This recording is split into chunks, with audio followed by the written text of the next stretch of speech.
Well, hello again, YouTube friends. Well, that audio was so bad in that last video that I've decided to go around and try to remake it.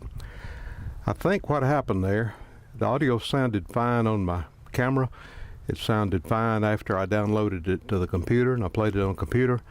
But somewhere in the processing that YouTube does between the time you upload a video and the time it's shown on YouTube, somehow that processing got the audio out of sync with the video and put in distortion and even chopped out some words and just kind of made a mess out of it. So I thought I'd come back and do a remake and check all my settings and make sure when I upload this one that the audio will be good and plain and clear. So maybe I can get around and do the same video again and perhaps even improve on the one I did yesterday. Here's another view of my barn, and it's almost in finished condition. We still have some building debris laying around, and you can see the new concrete drive there in front of it. It's a 12-foot drive that goes out to the barn. And I have the garage door open today. You can see all the junk is back inside the barn there. All those packages there are hardwood flooring that I'll use to go upstairs and office area I'm making upstairs there.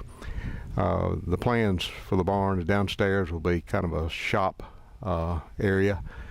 There's stairs on the left hand side there that go upstairs. On the back will be storage in the back of part of the barn, will be an unfinished area. And then at the front where you see the two windows there will be air conditioned, heated, air conditioned office insulated area. So I can have a little office out there, and I'll probably use it for my computer work and my video work, some of my ham radio things. But anyway, that's the barn. As I said, it was 22 by 34 feet on the base. It has 8-foot ceilings in it. It's actually a pole barn. That there are 8 4 by 6 poles that are the structure inside the barn, and it kind of leaves a 12-foot wide hall down the middle of the barn, and of course concrete floor. And it'll be unfinished mostly inside. I have run water out to the barns. I have water and of course electricity in the barn for running power tools and such as that, my computer equipment and whatever. And I have run Ethernet out to it. I'll be able to hook into the Ethernet into the internet out there in the barn, and also ran TV cable, satellite TV cable out to the barn. This is a view looking from, I'm standing in front of the barn and looking toward the street, and you can see there what the workers did yesterday and the day before. They have torn out my old driveway and formed up for my new driveway, which will be poured tomorrow. Today is Sunday, October 31st, Halloween, year 2010. So the workers will be back real early in the morning, and by midday or early afternoon I'll have a new driveway poured there, and I'm really glad to be getting that done before our bad weather sets in. It's been very beautiful here last couple of days, and supposed to be clear weather for another couple, so that's enough to let the concrete get set up before it rains again. And that drive is coming in from the road. It'll be about 18 feet wide, and then of course it curves there to the right going into a 2-car garage, and it comes out to the back where I'm standing here. 12-foot drive, wide drive, it goes into the barn area. In this view, I'm standing out by the road, and you see the big tractor here off to my right, and out behind there you can see the barn way out back. And the house is in the foreground, and I'll kind of pan and go down in front of the house. And if you go back on some earlier videos, you see what the house looked like when I started on it 3 years ago. The outside is practically done now. Still have to do some landscaping and of course finish the concrete drive. And I'll move up here and show some rock work and some planting we've done along the front of the house. Along in front of the house we have done some planting beds and planted several plants and shrubs along the front. What you're looking at here are some roses that we planted. I think there's about 4 rose bushes in this one area. I've had to move some of the rock up out of a little rock boulder there I had there for putting the concrete down to the rock. You see they're kind of out of place. But these roses are called knockout roses, and they really do well in this area. They bloom just about all year. And I'll move up a little closer and get you a close-up there. A light pink to red color.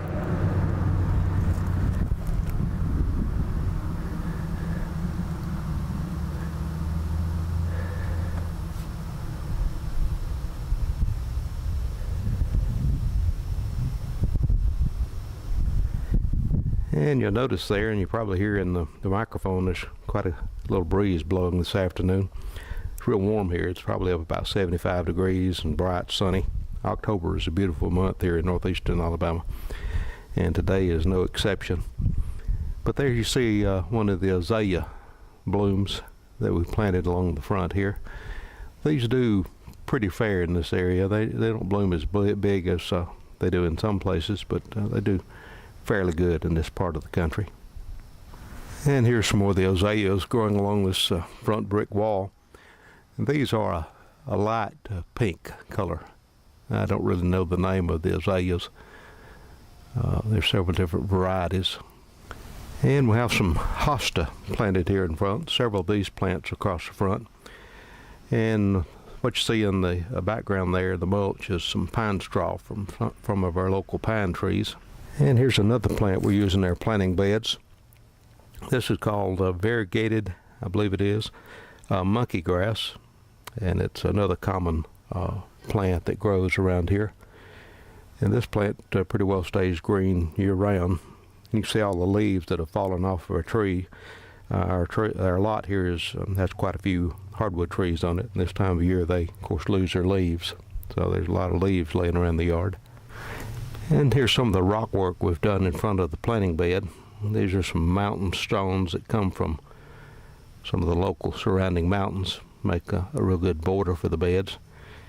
And I don't know the name of this little shrub. They're kind of a little round shrub. And we've planted several of those across the front of the house.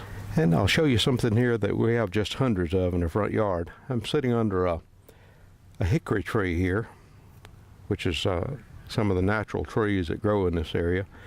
And this is the shell that comes off the hickory tree. And if you'll notice inside, when you take the shell off, it's a hickory nut. And you can tell by the size of my finger what size those are. They're about the size of a little smaller than a golf ball. These things have one of the hardest shells on it you can imagine. They're so hard even the squirrels have a hard time breaking through these shells. But they have a nut inside that tastes a whole lot like a pecan. But the problem is these are not commercially gathered and sold because the shell is so hard. People have such a hard time getting inside of them that and the nut is not as big as a pecan nut, although it is tasty, that these are not sold commercially. But these were a food of our Native Americans. They would gather these things up and keep them in their shelters or caves all winter and use them for food during the season of the year when nothing else was growing. Growing up, we call them hickory nut, and the correct name, of course, is hickory nut. I thought while I was on the subject of the hickory nut, I might show you a little demonstration. I have a rock set up here. This is a hickory nut. I want to show you how, this one's already kind of pre-cracked. I'm going to show you how tough these things are. I'll take another rock here, and this is probably much the way the Native Americans might have cracked these things. And you hear it cracking there. Let's see if I can show you the nut inside. And there's part of the goodie, as we called them inside, this little nut right here. But even that's hard to get out of there. It's kind of back in a little cavity. And some people say that the hickory nut is designed for eating because it has its own little built-in pick. So you can use this to pick out the little goodie. There's just a little bit of the goodie, and I'm going to eat that right now. Well, I had a little bit of an interruption there. I had to turn the camera off and go visit with some visitors just a minute. And you'll hear the traffic going by. That's why I like to be out in my quiet places when I'm making these videos. You don't have any interruptions, and you don't have the noise of the traffic. But that's what I have to do for today.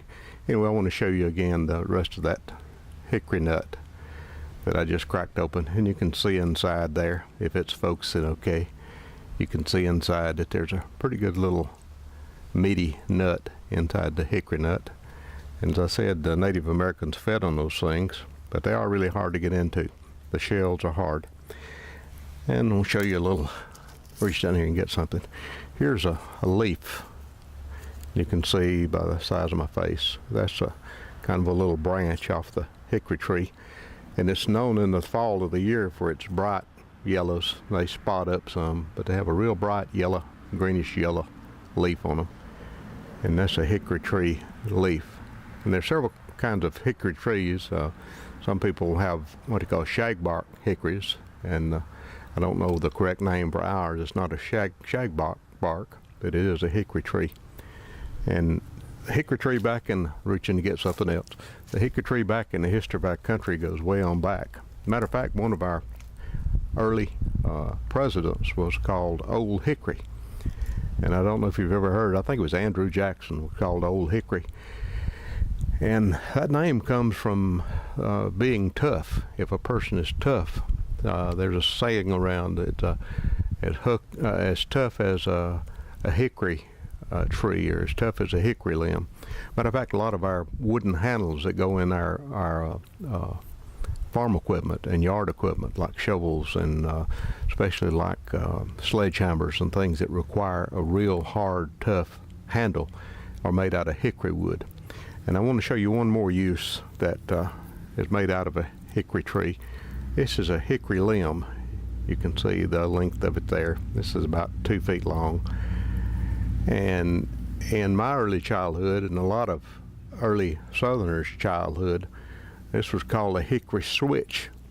And if your mother ever got to the point of correcting and said, "Go get my hickory switch," you need to straighten up. These were used for correcting children.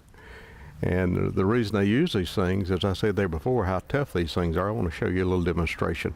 A regular limb like this, if you used it to whip somebody with as a correction tool, look at it'll bow.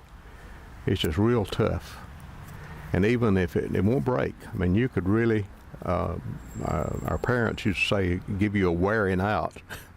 And I guess they meant that was a severe spanking or whipping. And they'd actually use these things to correct children.